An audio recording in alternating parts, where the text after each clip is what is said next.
Hello students, today we are going to do chapter number 11, lecture number 2. इसमें मैं 3 topics cover करने वाली हूँ. मार्केटिंग मैनेजमेंट का introduction part, then marketing management philosophies and further functions of marketing. So let us start with it. Meaning of marketing management. Marketing management देखो दो word से बना हुआ है, एक है मार्केटिंग, दूसरा है मैनेजमेंट. तो मार्केटिंग में तो वो सारी एक्टिविटीज आपकी आ जाएंगी जो exchange of goods and services से रिलेटेड रहेंगी.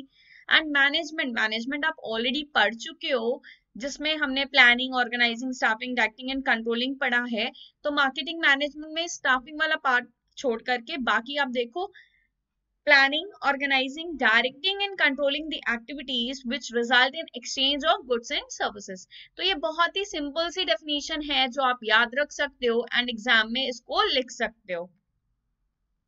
Further, next definition given by Philip Kotler, he said that market management is defined as the art and science of choosing target market and getting, keeping and growing customers through creating, delivering and communicating superior value of management.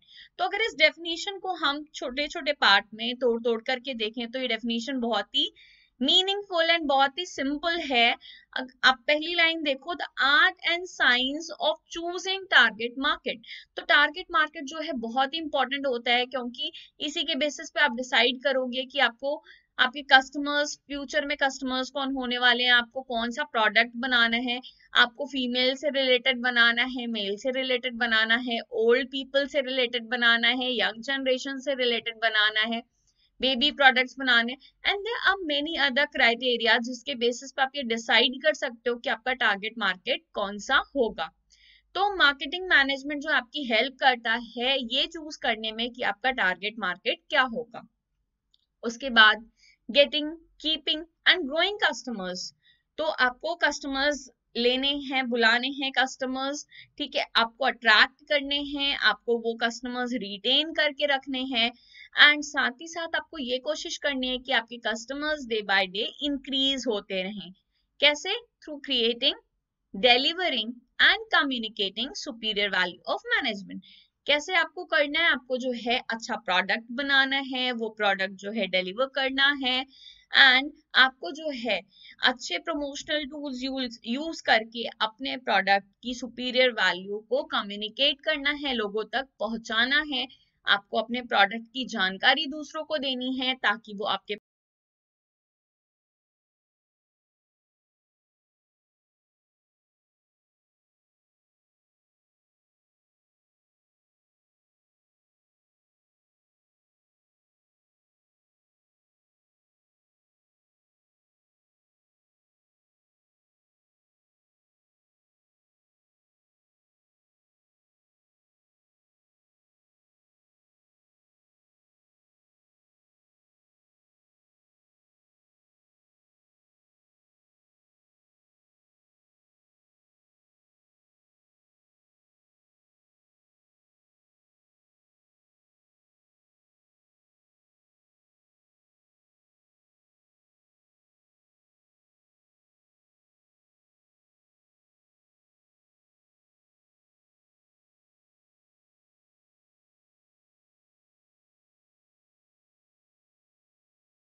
Concept होता क्या है. यहाँ पर marketers जो है goods को widely available कराते हैं एट अफोर्डेबल प्राइसेस. ठीक है, मतलब कि यहाँ पर जो है लोग मास में प्रोडक्शन करते हैं, बल्क में प्रोडक्शन करते हैं, ताकि पर यूनिट कॉस्ट जो है उनकी कम आए, एंड जब पर यूनिट कॉस्ट कम आएगी तो वो जो है अफोर्डेबल प्राइस पर मार्केट में उन प्रोडक्ट्स को अवेलेबल करा सकते हैं. Next is product concept. तो प्रोडक्ट कॉन्सेप्ट आपको ये बोलता है कि आपको सुपीरियर क्वालिटी के गुड्स जो है मार्केट में ऑफर करने हैं. Selling concept. तो सेलिंग कॉन्सेप्ट ये बोलता है कि आपको अग्रेसिव प्रमोशन टेक्निक्स यूज करनी है ताकि किसी भी तरीके से बाय हुक बाय क्रुक आपकी सेल्स जो है मैक्सिमाइज हो. फर्दर, मार्केटिंग कॉन्सेप्ट, तो मार्केटिंग कॉन्सेप्ट थोड़ा सा वाइडर कॉन्सेप्ट है। यहाँ पर जो है मार्केटर्स पहले आइडेंटिफाई करते हैं एंड फिर ये देखते हैं कि प्रेजेंट और फ्यूचर नीड्स क्या है प्रोस्पेक्टिव कस्टमर्स की, अकॉर्डिंगली वो जो है उसको फुलफिल करने की कोशिश करते हैं आपके 4 पीस को यूज करके, that is product, price, place and promotion. तो जो ये आपका मार्केटिंग कॉन्सेप्ट है ये जो है प्रोडक्शन से बहुत ही पहले स्टार्ट हो जाता है। आप पहले मार्केट रिसर्च करते हो एंड ये प्रोडक्शन मतलब कि प्रोडक्ट को जब आप सेल कर दोगे, प्रोडक्ट या सर्विस को सेल कर दोगे, उसके बाद तक ये चलता रहता है, like providing after sale services. And the last one is societal concept. इसमें जो है मार्केटिंग कॉन्सेप्ट तो है ही, साथ में आपको ये भी देखना है कि सोसाइटी का इंटरेस्ट भी आप कंसिडर करो, कुछ भी ऐसी चीज ना करो जिससे सोसाइटी को नुकसान पहुंचे, एंड ये चीज ध्यान में रखते हुए आपको अपने टारगेट कस्टमर की नीड्स को फुलफिल करना है। तो अब जो है इस चार्ट के थ्रू हम इसके डिफरेंसेस पढ़ लेते हैं सारे कॉन्सेप्ट्स के, बिकॉज ये डिफरेंसेस बहुत ही ज्यादा इंपॉर्टेंट हैं। एंड जिन पॉइंट के बेसिस पे मैंने इसमें पॉइंट आउट किया है, मैंने जो है इसमें कैटेगराइजेशन किया है, एज इट इज एग्जाम में जो है क्वेश्चन पूछ लेता है, वो जो है बेसिस जो है मेंशन कर देता है एंड फिर बोलता है इस बेसिस पे आप इन दो कॉन्सेप्ट्स को, इन दो फिलोसफीज को डिफरेंशिएट करो। तो ये चार्ट आपके लिए बहुत ही ज्यादा इंपॉर्टेंट है।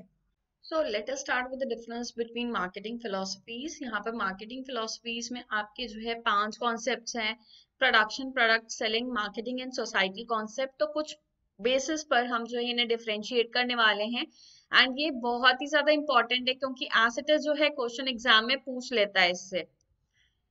So first point is starting point, production, product and selling, ये तीनों कॉन्सेप्ट्स ही आपके डील करते हैं with the production of goods and services in the factory. तो यहाँ पर जो है सीधे आपको ये ध्यान रखना है, production concept, product concept and selling concept, इसमें जो है पहले कुछ भी रिसर्च कंडक्ट नहीं किया जाता, डायरेक्टली जो है फैक्ट्री में गुड्स एंड सर्विसेज बना दिए जाते हैं, राइट। नेक्स्ट मार्केटिंग कॉन्सेप्ट की अगर हम बात करें तो मार्केटिंग कॉन्सेप्ट में जैसा कि मैंने अभी थोड़ी देर पहले आपको बताया है कि हम सबसे पहले मार्केट रिसर्च करते हैं, इन द सेंस कि हम मार्केट से जो है कुछ इंफॉर्मेशन गैदर करते हैं कि लोगों की क्या जरूरत है, क्या वो पाना चाहते हैं, उनको कैसे गुड्स चाहिए, तो इंफॉर्मेशन हम कलेक्ट करते हैं एंड जिस चीज की जरूरत होती है उन प्रोडक्ट को हम बनाते हैं।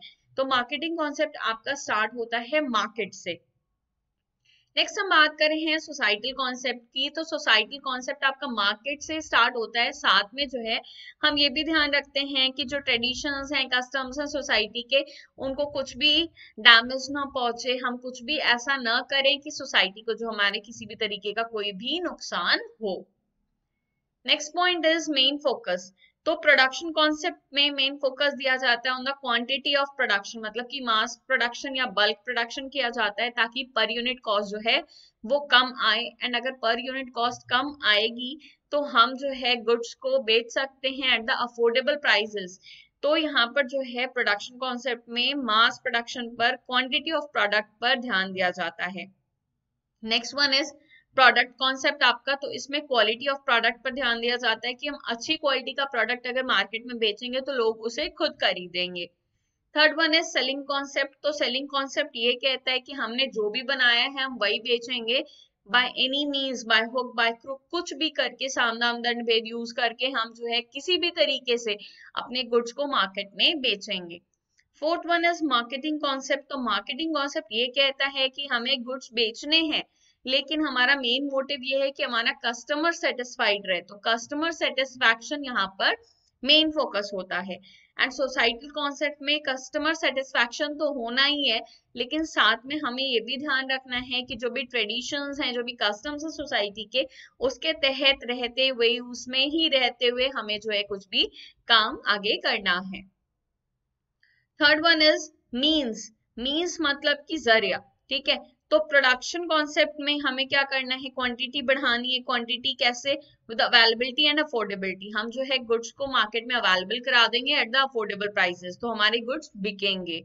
प्रोडक्ट कॉन्सेप्ट ये कहता है कि अगर हम क्वालिटी इंप्रूव कर देंगे तो क्वालिटी अच्छी देख करके लोग उसे खरीदेंगे गुड्स को।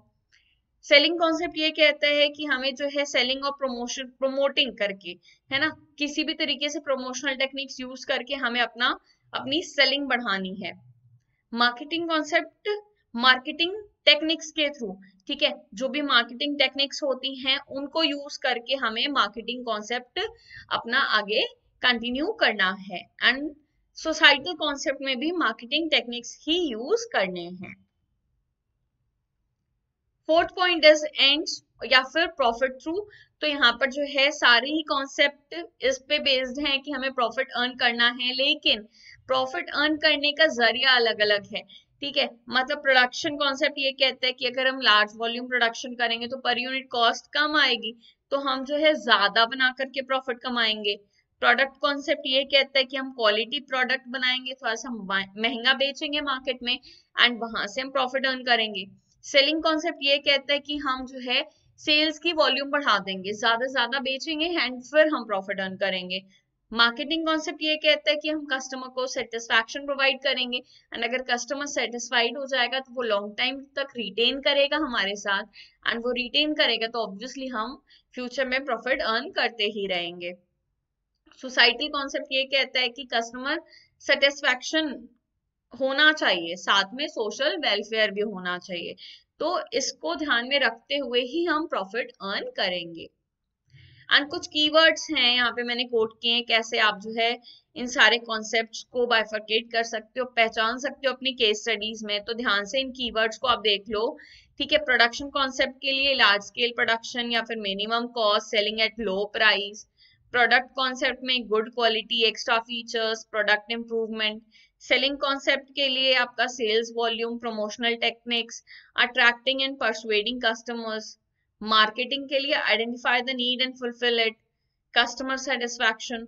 एंड सोसाइटी के लिए customer satisfaction with welfare of society, social, ethical and ecological aspects of marketing. तो ये सारे कीवर्ड्स हैं, अगर ये कीवर्ड्स क्वेश्चन में दिख रहे हैं तो आप इस तरीके से क्या करोगे, अलग अलग कॉन्सेप्ट्स को रिकॉग्नाइज कर लोगे। Next topic is functions of marketing. इसमें आपका फर्स्ट पॉइंट है gathering and analysing market information. तो मार्केट में लोग जाते हैं, रिसर्च कंडक्ट करते हैं, वहां पर समझते हैं कि क्या चीज वो कर सकते हैं, किन चीजों से उनको खतरा है। तो बेसिकली जो है, जो भी रिसर्च होता है वो उसमें क्या होता है कि वो स्वॉट एनालिसिस करते हैं, अपनी स्ट्रेंथ और वीकनेस को पहचानते हैं, अपनी अपॉर्चुनिटीज एंड थ्रेट्स को एनालाइज करते हैं एंड उसके बेसिस पर जो है वो फाइनली एक कंक्लूजन पर आते हैं। जो भी इंफॉर्मेशन उनको मार्केट से मिली है उसके बेसिस पर वो एक फाइनल कंक्लूजन पर आते हैं कि उनको क्या करना है, कैसे करना है, कब करना है। तो ये सारी चीजें जो है उनको इस रिसर्च से पता चलती हैं। अब यहाँ पर देखो आप, स्ट्रेंथ और वीकनेस ये आपके इंटरनल फैक्टर्स हैं, अपॉर्चुनिटी एंड थ्रेट्स ये आपके एक्सटर्नल फैक्टर्स हैं, ठीक है। तो स्ट्रेंथ और अपॉर्चुनिटी की हेल्प से वीकनेस एंड थ्रेट्स को मिनिमाइज करने की कोशिश की जाती है एंड ये जो रिसर्च होता है यही जो है बेस साबित होता है for the further development of the product. तो gathering and analysing market information की बहुत ही इंपॉर्टेंट पॉइंट है आपका जो है as a function of marketing. Second point is market planning. तो अब जो है प्लान बनाया जाता है कि किस हिसाब से हमें क्या काम करना है। तो प्लानिंग में तो आप जानते हो ना, कुछ नेसेसरी स्टेप्स होते हैं जिनको फॉलो करके हम जो है अपना पूरा टारगेट अचीव करने की, अपने ऑब्जेक्टिव्स को अचीव करने की कोशिश करते हैं। तो यहाँ पर भी मार्केट का प्लान जो आप बनाओगे, ठीक है, मार्केटर एक प्लान बनाएंगे, कुछ नेसेसरी स्टेप्स वो क्रिएट करेंगे या फिर जो है पॉइंट आउट करेंगे जिनसे जो है वो ऑब्जेक्टिव्स ऑर्गेनाइजेशन का अचीव कर पाएंगे, ठीक है। तो यहाँ पर जो है प्लान आपका वही है जो आपने प्लानिंग चैप्टर में पढ़ा था, ठीक है। प्लान में होता क्या है, आपका जो है एक डिटेल्ड पूरा स्टेप वाइज नोट्स होता है कि आपको इसके बाद ये फॉलो करना है। तो सेम मार्केट प्लानिंग में भी वही चीजें होती हैं, that what to do, when to do, how to do and who is to do it. ये सारी चीजें होती हैं, साथ में क्या ऑब्जेक्टिव्स होंगे, क्या स्ट्रैटेजीज होंगी हमारी, क्या प्रोग्राम्स होंगे, क्या प्रोसीजर होंगे, क्या हमारा बजट होगा। तो ये सारी चीजें मार्केट प्लानिंग में डिसाइड होती हैं एंड इनके थ्रू जो है जो भी प्लान बनाया जाता है, जो भी नेसेसरी स्टेप्स जो है आइडेंटिफाई किए जाते हैं, इसके बेसिस पर ऑर्गेनाइजेशन का ऑब्जेक्टिव अचीव किया जाता है। तो मार्केट प्लानिंग जो है बहुत ही ज्यादा इंपॉर्टेंट आपका फंक्शन है। Third one is product designing and development. तो सीधी सी बात आप ये समझ लो कि अब जो है आपने पूरा प्लान बना लिया है, सारे नेसेसरी स्टेप्स लिख लिए हैं, आपने जो है सारी चीजें इवैल्यूएट करके फाइनली आप किसी कंक्लूजन पर आए हो। उसके बेसिस पर आप क्या करोगे, आप अपने प्रोडक्ट को डिजाइन करोगे कि उसका डिजाइन क्या होगा, मतलब कि उसकी क्वालिटी क्या होगी, उसका शेप क्या होगा, उसकी पैकिंग क्या होगी, क्या मॉडल्स होंगे, ये सारी चीजें जो है आप डिजाइन करोगे, कुछ डिसीजंस लोगे एंड फर्दर आप उनको बनाओगे। ठीक है, मींस डेवलपमेंट, आप जो है उन प्रोडक्ट को बनाओगे एंड कोशिश करोगे कि जो भी आप प्रोडक्ट बना रहे हो वो जो है आपके कॉम्पिटिटर्स के प्रोडक्ट से ज्यादा अच्छा हो। अगर कॉम्पिटिटर्स के प्रोडक्ट से आपने कुछ अच्छा कुछ अलग नहीं दिया तो जो है लोग क्यों आपका प्रोडक्ट प्रेफर करेंगे। तो यहाँ पर प्रोडक्ट डिजाइनिंग एंड डेवलपमेंट भी बहुत ही इंपॉर्टेंट फंक्शन है मार्केटिंग का। क्यों? क्योंकि जो है इसमें नेसेसरी स्टेप्स लिए जाते हैं, यहाँ पर जो है कुछ नेसेसरी डिसीजंस लिए जाते हैं कि क्वालिटी क्या होगी, शेप क्या होगा, डिजाइन क्या होगा एंड ओवरऑल प्रोडक्ट का डेवलपमेंट जो है इस स्टेज पर हो रहा है। तो आपको जो है बेटर प्रोडक्ट देना है अपने कॉम्पिटिटर्स से, तो ये फंक्शन जो है बहुत ही ज्यादा इंपॉर्टेंट है। Next, standardisation and grading. तो सबसे पहले तो आप इन दोनों के बीच का डिफरेंस समझ लो कि स्टैंडर्डाइजेशन क्या होता है और ग्रेडिंग क्या होता है। Standardisation means maintain quality standards to provide quality assurance to consumers. तो स्टैंडर्डाइजेशन मतलब कि क्वालिटी स्टैंडर्ड सेट करना जिससे कि कंज्यूमर्स को एक क्वालिटी का अश्योरेंस आप दे पाओ। एंड ग्रेडिंग, ग्रेडिंग का मतलब कि प्रोडक्ट को क्लासिफाई करना कुछ बेसिस पे, लाइक इसकी साइज क्या है, इसकी क्वालिटी क्या है, एक्सेट्रा। तो सीधी सी बात है, स्टैंडर्डाइजेशन मतलब कि क्वालिटी स्टैंडर्ड सेट करना कि मेरा प्रोडक्ट इस क्वालिटी का होगा एंड ग्रेडिंग मतलब कि उन्हीं प्रोडक्ट्स को जो अभी हमने बनाए हैं उनको अलग अलग बेसिस पर कैटेगराइज कर देना is grading. Grading is necessary when the companies are not following standardization strictly। तो अगर जो है standardization अगर आप strictly follow कर रहे हो तो grading की जरूरत नहीं है, लेकिन अगर आप standardization strictly follow नहीं कर रहे हो तो आपको grading follow करना पड़ेगा। Fifth point is packaging and labelling. तो जब आपका प्रोडक्ट बन गया है तो आप खुला प्रोडक्ट बेचोगे तो वो वैसे भी ब्रांडेड नहीं दिखेगा, तो आपको अच्छे से उसको क्या करना है, पैकेजिंग करनी है। ठीक है, पैकेजिंग का मतलब क्या होता है, पैकेट्स को डिजाइन करना, रैपर्स, कार्टून्स एक्सेट्रा डिजाइन करना, ताकि जो है उन प्रोडक्ट को हम अच्छे से पैक कर सकें एंड सेफ रख सकें, ताकि जो है कंज्यूमर उसको कंज्यूम करने में हेजिटेट न करें। एंड लेबलिंग, लेबलिंग जो है उस पैकेट पर जो भी इंफॉर्मेटिव पार्ट होती है जिसको पढ़ करके कंज्यूमर समझ सकते हैं कि प्रोडक्ट कैसा होगा, इसमें क्या क्या इंग्रेडिएंट्स हैं, इसकी एमआरपी कितनी, मतलब कि जो भी चीजें आपके पैकेट पर लिखी हैं, जो भी इंफॉर्मेशन आपके पैकेट पे लिखी है उसको हम लेबलिंग बोलते हैं। एंड लेबलिंग भी बहुत ही इंपॉर्टेंट रोल प्ले करता है। तो पैकेजिंग एंड लेबलिंग बहुत ही इंपॉर्टेंट फंक्शन है मार्केटिंग का, क्योंकि बिना अट्रैक्टिव पैकेजिंग के कोई भी कंज्यूमर जो है आपके प्रोडक्ट की तरफ अट्रैक्ट नहीं होगा। अगर आपने अट्रैक्टिव पैकेजिंग कर रखी है तो हो सकता है कि एक बार जो है कंज्यूमर का मन कर जाए कि एक बार ट्राई करके आपके प्रोडक्ट को देखना चाहिए। Next one is branding. तो यहाँ पर जो है आप जेनेरिक नेम, दो चीजें होती हैं जनरली, एक जेनेरिक नेम होती है और एक ब्रांड नेम होता है।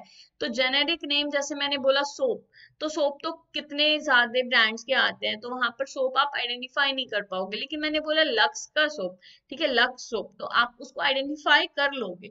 तो यही ब्रांडिंग होती है कि मतलब कि आप अपने प्रोडक्ट को रिकॉग्नाइज करने के लिए कोई एक नाम या कोई एक mark, it can be a name as well as mark also. तो अगर जो है आप अपने प्रोडक्ट को रिकॉग्नाइज करने के लिए कोई नेम या कोई मार्क सिलेक्ट कर रहे हो तो उसको हम क्या बोलते हैं, ब्रांडिंग बोलते हैं। Next one is customer support services.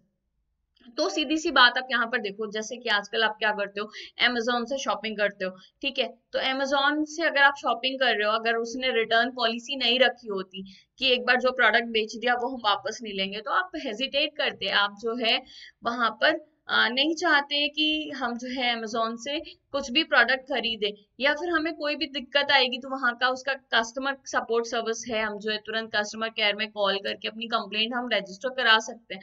अगर अमेजोन जो है कस्टमर सपोर्ट सर्विस प्रोवाइड नहीं करता तो क्या आप अमेजोन से प्रोडक्ट खरीदते? बिल्कुल भी नहीं खरीदते। तो यहाँ पर आपको यही चीज ध्यान रखनी है कि अगर जो है कोई भी एक company customer support service provide कर रही है, मतलब आफ्टर सेल सर्विसेज प्रोवाइड कर रही है, वो भी जो है प्रोडक्ट के मतलब कस्टमर उन प्रोडक्ट्स को प्रेफर करेंगे कि नहीं करेंगे, डिपेंड करता है कि आप कितनी अच्छी आफ्टर सेल सर्विसेज प्रोवाइड कर रहे हो। फॉर एग्जाम्पल अगर दो मैं मोबाइल फोन का एग्जाम्पल लूं, एक कोई ब्रांडेड है एक कोई लोकल है, ठीक है। एक फोन के लिए जो फोन ए है आपका, उसके लिए 1 ईयर वारंटी है एंड फोन बी के लिए कोई भी वारंटी नहीं है, ठीक है। तो आप जो है फोन ए प्रेफर करेंगे, क्योंकि अगर खराब हो गया तो आपको एटलीस्ट कस्टमर सपोर्ट सर्विस तो मिलेगी, राइट। तो यहाँ पर जो है कस्टमर सपोर्ट सर्विस बहुत ही ज्यादा इंपॉर्टेंट होती है। Next one is pricing of products. तो कस्टमर्स जो है बहुत ही ज्यादा सेंसिटिव होते हैं टुवर्ड्स द प्राइस। तो यहाँ पर मार्केटर के ऊपर बहुत बड़ी जिम्मेदारी है, उनको ये ध्यान रखना है कि प्राइस क्या रखी जाए, क्योंकि अगर थोड़ा सा भी वेरिएशन आता है प्राइस में तो हो सकता है कस्टमर किसी दूसरे ब्रांड पर जो है स्विच कर जाए, तुरंत वो आपका प्रोडक्ट प्रेफर ना करे। तो यहाँ पर जो है प्राइसिंग ऑफ प्रोडक्ट जो है बहुत ही ज्यादा इंपॉर्टेंट होता है। एंड फर्दर बहुत सी चीजें हैं प्राइसिंग से रिलेटेड जो मैं प्राइसिंग के टॉपिक में फर्दर कंटिन्यू करूंगी, आपको वो सारी चीजें एक्सप्लेन करूंगी। तो फिलहाल आप इतना ही समझ लो कि fixing the price as customer is highly price sensitive, ठीक है। कस्टमर बहुत ही ज्यादा प्राइस सेंसिटिव होते हैं। प्राइसिंग करना अपने आप में जो है एक बहुत बड़े जंग लड़ने के बराबर होती है, क्योंकि प्राइस जो है आप ऐसे ही कुछ भी नहीं रख सकते, आपको जो है कॉम्पिटिटर्स के प्राइस और वेरियस अदर फैक्टर्स है उनको ध्यान में रखते हुए आपको अपने प्रोडक्ट की प्राइस सेट करनी है। Next one is promotion and selling. तो सीधी सी बात, अगर प्रोडक्ट बना करके आप अपने घर में रख लोगे तो किसी और को तो पता चलेगा नहीं कि आपने प्रोडक्ट बनाया है। अगर आपने बेचने के लिए प्रोडक्ट बनाया है तो आपको करना क्या पड़ेगा, आपको जो है वो प्रोडक्ट का एडवर्टीजमेंट या promotion by other means like sales promotion और पर्सनल सेलिंग और पब्लिक रिलेशंस, ठीक है। अलग अलग प्रमोशनल टूल्स आपको यूज करने पड़ेंगे ताकि आप जो है उन प्रोडक्ट की इंफॉर्मेशन को लोगों तक पहुंचा पाए। जब लोग जानेंगे आपके प्रोडक्ट के बारे में तभी तो वो आपके प्रोडक्ट को खरीदने का सोचेंगे। तो इसलिए जो है आपके जो प्रमोशन एंड सेलिंग टेक्निक्स हैं ये बहुत ही ज्यादा इंपॉर्टेंट है। एंड यहाँ पर जो है मार्केटर के लिए सबसे ज्यादा इंपॉर्टेंट ये है कि वो जो है कौन सा प्रमोशनल टूल यूज करेंगे अपने गुड्स को बेचने के लिए। Point is physical distribution. तो फिजिकल डिस्ट्रीब्यूशन में आप एक बात ये समझ लो कि मान लो कि मुझे कोई प्रोडक्ट आज चाहिए एंड सामने वाला बोल रहा है कि मैम मैं आपको जो है ये प्रोडक्ट परसों तक अवेलेबल करा दूंगा, लेकिन आज ही मुझे जो है ये प्रोडक्ट बहुत ही ज्यादा इंपॉर्टेंट है। तो मैं क्या करूंगी, मैं बोलूंगी कोई बात नहीं भैया, मैं जो है कहीं और से ले लेती हूँ। तो फिर जो है मैं जाके किसी और प्रोडक्ट से जो है किसी और शॉप से जाके वो प्रोडक्ट मैं परचेज कर लूंगी। तो सीधी सी बात यहाँ पर आप ये समझो कि एक कंपनी के लिए कितना ज्यादा इंपॉर्टेंट है, एक जो है मैन्युफैक्चरर के लिए कितना ज्यादा इंपॉर्टेंट है कि वो अपने प्रोडक्ट को सही समय पर सही क्वांटिटी में सही जगह पहुंचा पाए, अवेलेबल करा पाए। तो यही जो है आपका क्वेश्चन अराइज होता है फिजिकल डिस्ट्रीब्यूशन में। तो फिजिकल डिस्ट्रीब्यूशन के हेल्प से हम जो है प्रोडक्ट को सही समय पर सही क्वांटिटी में और सही प्लेस पर पहुंचा सकते हैं। Next one is transportation. तो ट्रांसपोर्टेशन में आप ये समझो कि फिजिकल मूवमेंट होना चाहिए गुड्स का from one place to another. एक एग्जांपल लेती हूँ मैं छोटा सा, मान लो कि कोलकाता में कोई बंदा बैठा है, उसको बनारसी साड़ी चाहिए बनारस से। तो उसने एक डीलर को कांटेक्ट किया कि मुझे जो है इतनी साड़ी चाहिए, आप पहुंचवा दीजिए। तो उसने क्या किया, उसने व्हाट्सएप पे सेंड कर दिया, सारी फोटो सेंड कर दी। अब जो फिजिकली नहीं भिजवाया तो क्या उन फोटोज का उस बंदे के लिए कोई भी मतलब रहेगा? नहीं ना, उसको तो साड़ी चाहिए थी, उसको तो प्रोडक्ट चाहिए था। तो यहाँ पर मेनली क्या चीज इंपॉर्टेंट कि वो प्रोडक्ट जो है वो साड़ी जो है वहां तक पहुंचे, राइट। तो ये कैसे पॉसिबल है? ये पॉसिबल है with the help of transportation. मतलब कि गुड्स की जहां पे जरूरत है वहां पर जो है आप गुड्स को पहुंचाओ, by any means, by airways, by waterways, by landways, आप कैसे भी जो है अपने प्रोडक्ट्स का ट्रांसपोर्टेशन कराओ, फिजिकल मूवमेंट ऑफ गुड्स करवाओ from one place to another, वरना जो है आपके गुड्स बिकेंगे ही नहीं। सिर्फ फोटो भेज देने से तो आपके गुड्स नहीं बिक जाएंगे ना। तो यहाँ पर जो है आपको इस चीज का ध्यान रखना है कि ट्रांसपोर्टेशन की हेल्प से गुड्स जो है एक जगह से दूसरी जगह तक मूव करते हैं। And the last point is storage and warehousing. तो यहाँ पर जो है मान लो कि हम एक अम्ब्रेला का एग्जांपल लेते हैं। अम्ब्रेला जो है जनरली बहुत ही कम लोग जो है समर सीजन में यूज करते हैं, लेकिन ज्यादातर लोग जो है रेनी सीजन में यूज करते हैं। लेकिन जब रेनी सीजन में उसकी यूज आई, तो अगर आप रेनी सीजन में बनाना शुरू करोगे तो मार्केट में बेचोगे कब? तो सीधी सी बात यहाँ पर यह है कि आप तब बनाना शुरू करोगे जब उसका ऑफ सीजन है। ऑफ सीजन में आप बनाओगे, बना करके आप उसको रख लोगे, एंड फिर जब ऑन सीजन आएगा तो आप उसको मार्केट में भेज करके बेचोगे। तो यहाँ पर जो है स्टोरेज एंड वेयरहाउसिंग का कॉन्सेप्ट अराइज होता है कि आपको जो है वो प्रोडक्ट्स अपने पास स्टोर करके रखना है, एंड जब मार्केट में उसकी डिमांड अराइज होगी तब जो है आपको मार्केट में उसको सप्लाई कर देना है। तो स्टोरेज एंड वेयर हाउसिंग भी बहुत इंपॉर्टेंट रोल प्ले करता है for marketing purpose. Thanks for watching. अगर किसी भी पॉइंट में कोई भी डाउट है तो आप जो है मुझसे पूछ सकते हैं, यहाँ पे कमेंट बॉक्स में मेंशन करके पूछ सकते हैं। Keep starring, keep rocking, and please अगर अभी तक आपने मेरा चैनल सब्सक्राइब नहीं किया है तो इसे सब्सक्राइब जरूर करें। Like, share and subscribe my channel. This will motivate me to make videos more frequent. Okay, have a good day. Bye bye.